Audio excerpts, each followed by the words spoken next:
That is Queen Bee. Hey everybody, it's Busy Little Bee. Welcome back to my channel. We all see tabloid magazines when we're standing at the checkout at the supermarket. They're always there. They always got crazy stories. Look at this one. Rosie Posey. Men paid me to gorge on sausages, but a deadly request changed everything. So we're going to go ahead and take a look at Rosie's appearance in this That's Life tabloid from March of 2025. Did she tell anybody on the internet about this? She certainly didn't tell her audience. Special thanks to Scrange, Aren't You Exhausted, and Nikki T, who all posted this on Twitter. Let's go ahead and see what she says in the article, shall we? As I headed to my next lesson, a football player jumped out at me. "Boo!" he shouted, his friends all erupting with laughter. My face burnt with embarrassment. Following a traumatic childhood, I'd developed a binge eating disorder. At 16, I was a size 22 and the target of relentless bullying at school. I read a book as I walked between classes, trying to attract as little attention as possible. My self-esteem was at an all-time low. Body positivity wasn't talked about, and it seemed impossible that anyone might find me beautiful. I thought the best I could hope for from a romantic partner was that he wouldn't be abusive. By the time I was 21, I'd tried endless diets with no effect. The shame-driven pushes for a healthier lifestyle were just making my eating disorder worse. One day I was getting coffee with a few friends when one said she'd posted a couple of topless photos online. "I've been loving the validation," she confessed. "There's no way anyone would want to see my pics," I joked. She shook her head. "That's not true. There are forums especially for fat women," she said. It was the first time in my life I'd heard anything like it. And of course, I turned to Google later that night. To my amazement, I discovered a forum for BBWs, meaning big, beautiful women. The comments were crammed with men talking about their love of larger ladies. Gathering my courage, I posted a pic of myself fully clothed. And just minutes later, I was inundated with messages calling me beautiful. "I'd be so lucky to date someone like you," wrote one commenter. After spending my entire life hating my body, it was an undescribable feeling to hear someone was interested in me. Through the forum, I met my first ever boyfriend. I have a question right there. I want to stop right there. She said she didn't know her boyfriend was a feeder for the first 6 years they were together, but she met him on that forum. Anyway, let's continue. Meanwhile, the body positivity movement really blew up online. I jumped in headfirst and found a community of people online with a similar body type to me. For the first time in my life, I felt like I could wear a bikini and not feel ashamed. When my relationship broke down 8 years later, I was left in a difficult financial position.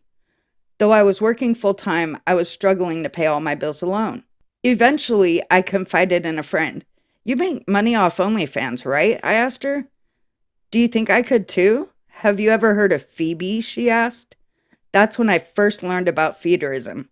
My friend explained that it was a sexual kink based around feeding your partner excess food.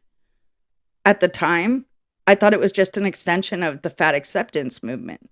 It baffled me that men would find the idea of making someone fatter arousing, but I had a complex relationship with food and was willing to go along with it. So I set up an OnlyFans account charging $17 a month for a subscription. Videos would feature me eating huge amounts of food with loads of loud chewing and biting noises. Other popular content on the platform included girls weighing themselves on camera, struggling to squeeze into tight clothes, and being fed through a funnel. Men would often just send money on the condition that I spent it on food. One sent me $600 over the course of a weekend just to eat. My most popular video featured me eating an entire rack of ribs and then a pound of sausages. Soon I was making around $2,700 every month from my online content. Plenty of men asked me to meet up with them for squashing. They'd ask for me to lie on top of them and crush them with my body, but I didn't feel safe doing anything in person. At nearly 34 stone, I was treated like a goddess online. Overeating was called stuffing rather than binging, and it was celebrated.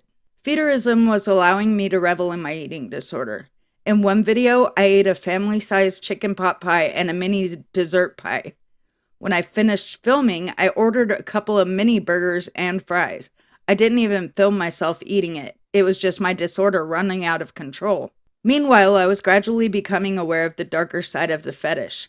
Some of the men were into death feederism. They'd offered me thousands just to record myself, talking about dying from overeating. I always refused, but there were plenty who didn't. The darker content that I came into contact with began to scare me, and at the same time, my health was suffering. I was relying on a cane to walk and felt constantly sick and dizzy. You were not relying on a cane. That was Rain's cane that you used for a photo op. Whew! Ooh, there's a whole lot of lies already. Let's get back to this. When my doctor told me I'd developed diabetes, I realized I had to make a change. That's when I checked myself into a mental health facility. No, you lost it in Rain's driveway, and she called you out on your shit, and you said, "Oh, I'm going into the mental hospital. I'm having a manic breakdown." And now it seems like Rosie checks herself into the mental hospital anytime she has to run from some kind of controversy. Let's get back to this article. We're almost done with it. A little while later, other members of the feederism community realized I'd stopped making fetish content. Eventually, I began to speak out online about my experiences. As soon as people realized I was finished with feederism, I was immediately unfollowed and blocked by a lot of people I thought were my friends. "Why are you trying to lose weight? You'll ruin your figure," one man commented. People from the body positivity community accused me of fat shaming and betraying my old ideals. But at the same time, I was receiving plenty of private messages asking for help. There's the savior complex. "I want to lose weight, but I'm scared of admitting it," one girl told me.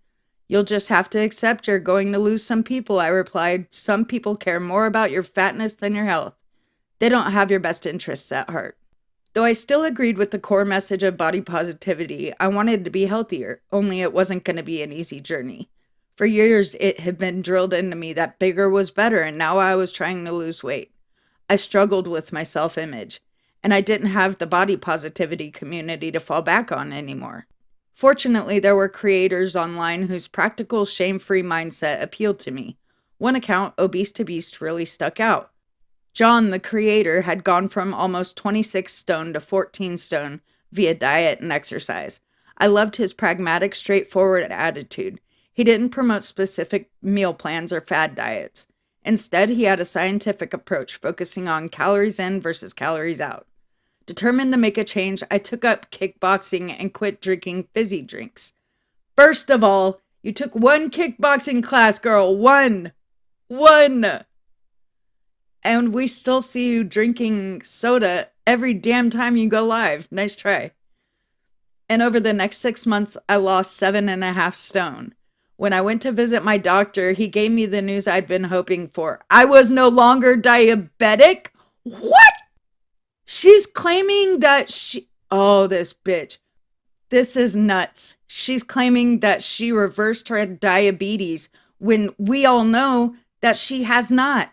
She's been taking metformin lately again in an attempt to manage her diabetes, but that's why she's so tired all the time. That's why she's always in pain. All this would probably come down to the diabetes. She really tried to say she was no longer diabetic. Wow. This was in March 2025. I can't believe this. Today, I still struggle with my eating disorder and the way I view myself, but I've come a long way from the self-hating teenager I used to be. Well, I hope so. If you're 34 years old, I really hope you're not the self-hating teenager anymore. I refuse to feel ashamed for my weight or for trying to lose it. What I've come to realize is I can love the way I look all day long, but if I don't love myself enough to be healthy, then what's the point? Rosie, did you forget this? Do you care anymore? Personally, I think this was just another attention-seeking thing.